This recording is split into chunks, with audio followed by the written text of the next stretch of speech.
Hello, Degrassi fans, and welcome to the Degrassi Kid podcast. Specifically, welcome to a special episode. If you don't know, I did something called the 12 Days of Degrassi Kid, where for 12 days straight, I released bonus content on Patreon for all paid tiers. It was incredible. I reacted to Degrassi deleted scenes. We had shoutouts from the Degrassi cast. I had Degrassi games, digital downloads. It was literally 12 straight days of Degrassi content. And on one of those days, you could leave questions for me. And on today, which is the final day, you get a video of me answering those questions. So if you're watching this on Patreon, thank you so much for supporting 12 Days of Degrassi Kid. It was so much fun. And if you're watching this outside of Patreon, you should really go check it out. It's 12 days of bonus content. It's all still there for you to check out. But for today, we're going to dive right in. I have my Patreon open with all of the questions that were asked by our Degrassi fans. So let's dive in and see what you guys were curious about. Okay, the very first question comes from Christopher, who wants to know, who was your favorite podcast guest and why? Well, Christopher, this is a very difficult question to answer because I feel like every single time I land a new guest, I'm like, I cannot believe that I've landed this guest. But if I had to choose a favorite besides Linda Schuyler and Annie Clark, I would have to choose Paula Brancati. Paula is the kind of person who makes you feel like she's meeting you. She's one of the nicest people I've ever met from Degrassi. She was so kind and so giving in her interview.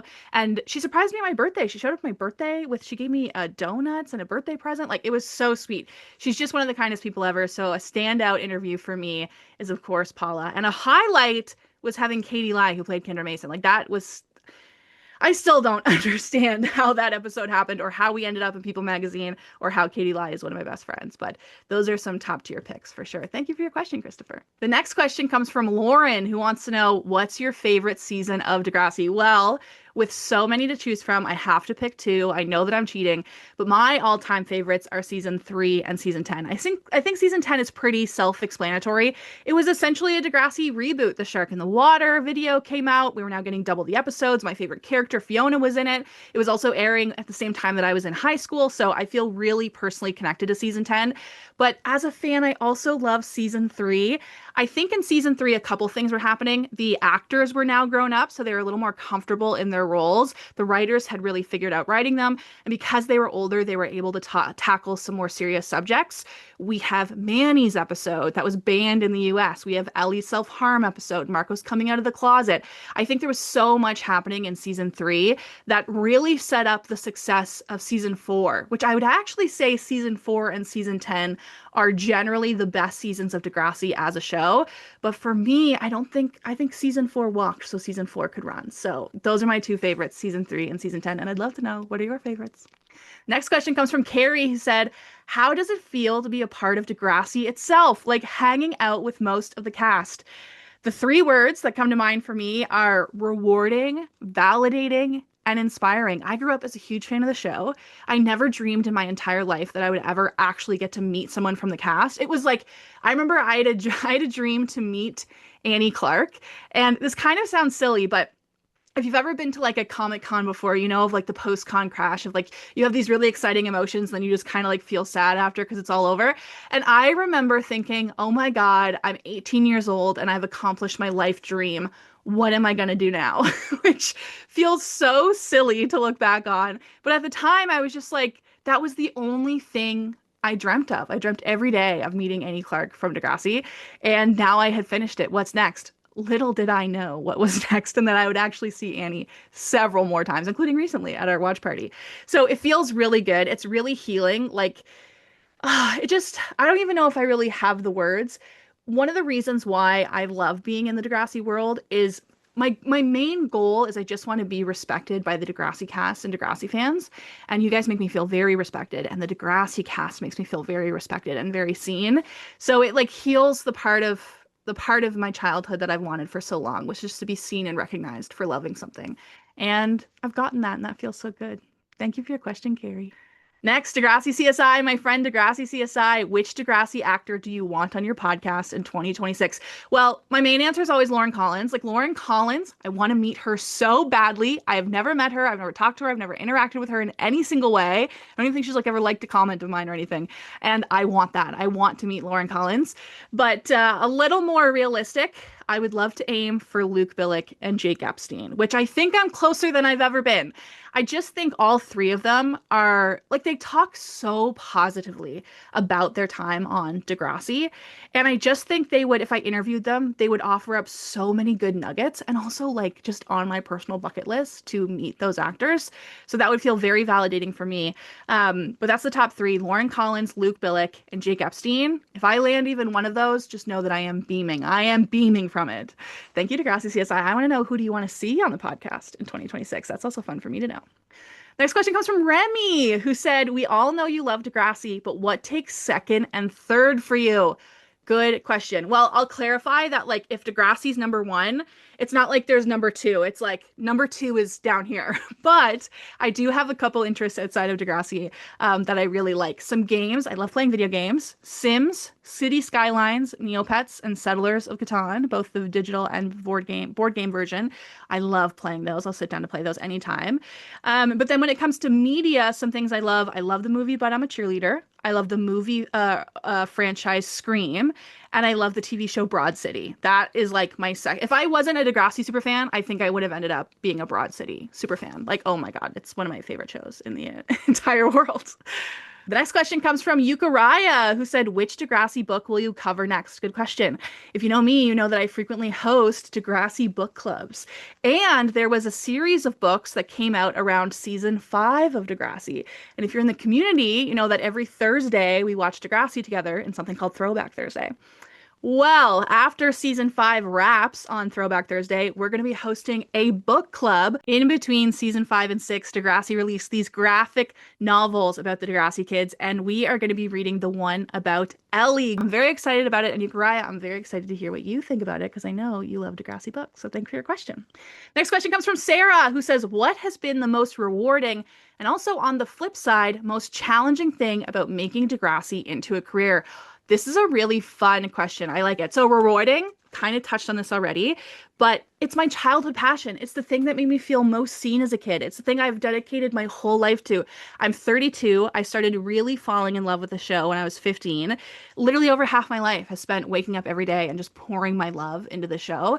So how, like, it doesn't get any better than that. Like, how incredible to take something you just truly love and make it the thing that helps you get by in life. Like, I think that's everyone's life dream. So I feel very excited about that. And again, my dream is to be respected and seen by the Degrassi cast and Degrassi fans. And it feels so good on both ends to have these people that I've looked up to forever to see and recognize me. And also these people who like share this passion with me. I can't believe that I get to connect with so many people who love Degrassi in the same way I do. And that's just super rewarding. Now, the flip side. There is a flip side. I'm a fan. It's scary. I get so scared to interview them or ask for autograph collabs or do anything. Like, I'm a fan of them. And they're all so nice to me. Everyone's super kind. Even if I get rejected by the Degrassi cast, they always do it in the kindest way. They're always so nice to me. But I'm a fan. It's scary. It's intimidating. Imagine like every month trying to reach out to Degrassi actors to be like, hey, would you like to collab with me? Oh, it's like the scariest thing in the world. And I really like to record my podcasts in the morning. I usually record usually around 10, 11, 12 in the morning because I get butterflies and I get like paralyzed and I can't do anything until the interview is done. And specifically like the 10 minutes before the interview, I am just sitting exactly right here, like staring at the wall, unable to function. So then we get into it and it feels good. And I can take a sigh of relief when the podcast is done.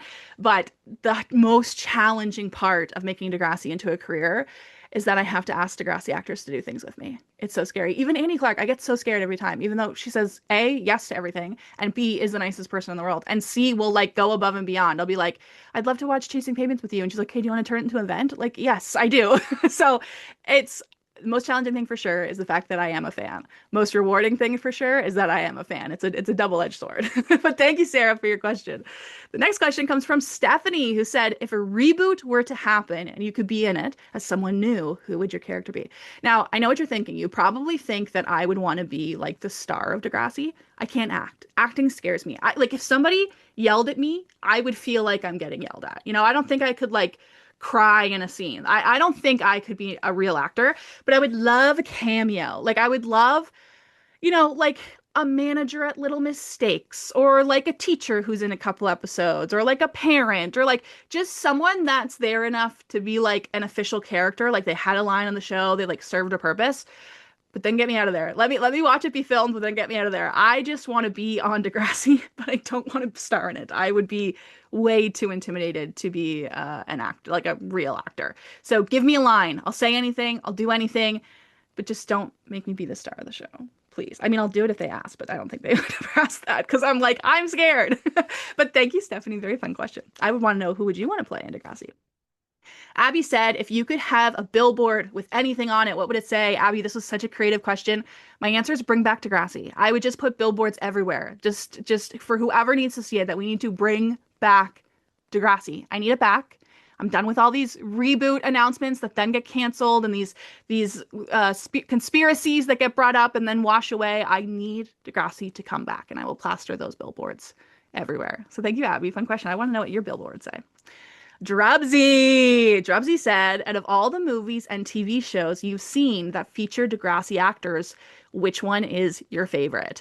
Well, all of Annie Clark's movies are my favorite. Number one fan here, loyal to the end of the earth. Ghost of Christmas Past is actually, I think, one of her best ones. The whole idea is like it's a very like Christmas Hallmark movie, but the whole idea is that she's a chronic ghoster, and she goes like on these dates or talks to people on these dating apps and then just like ghosts them.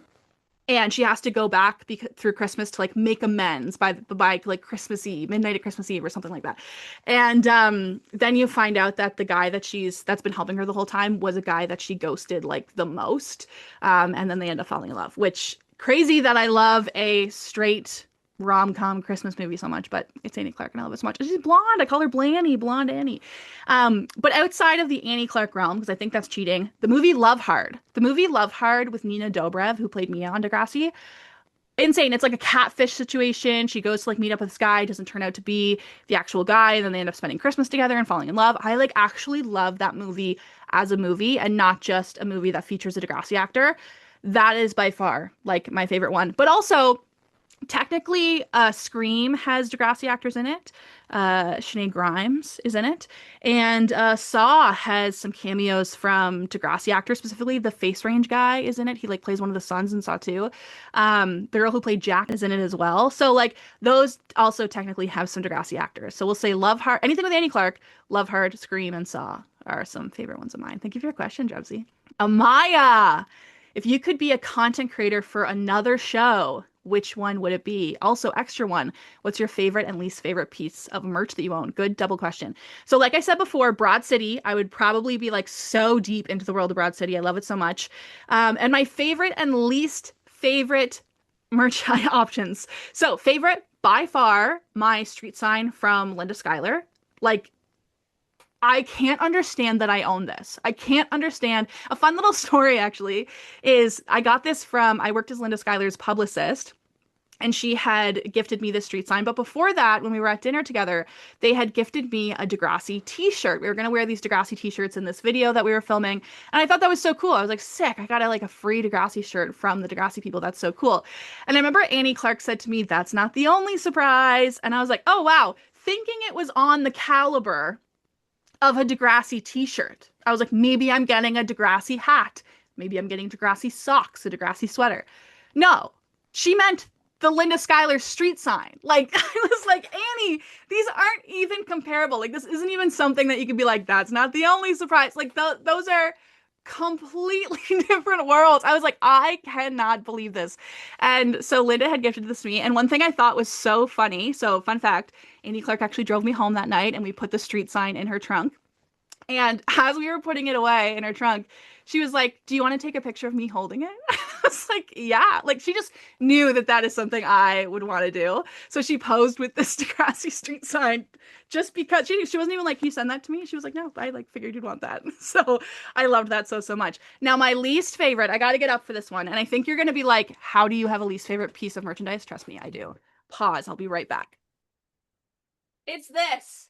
It's so hard to see. Here, let me move this back. I don't even know if you can hear me. It's so hard to see, but it's this huge hand-painted banner, okay? Huge hand-painted banner. Degrassi Oh my gosh. Alumni Week is what it says. It says Degrassi Alumni Week. Okay, it's massive. The only reason I don't like it, I can't even say I don't like it, but the only reason that it's my least favorite is because it's so big. Like it's to be hung up in like a gymnasium. It's so big that I can't store it anywhere. It just stays in this like rolled up little thing tucked into the corner of my room. So I do love it. I'm so excited that I own it, but I just wish I could display it. Like there's no world unless I like hang it off of my house or something. Like it's massive.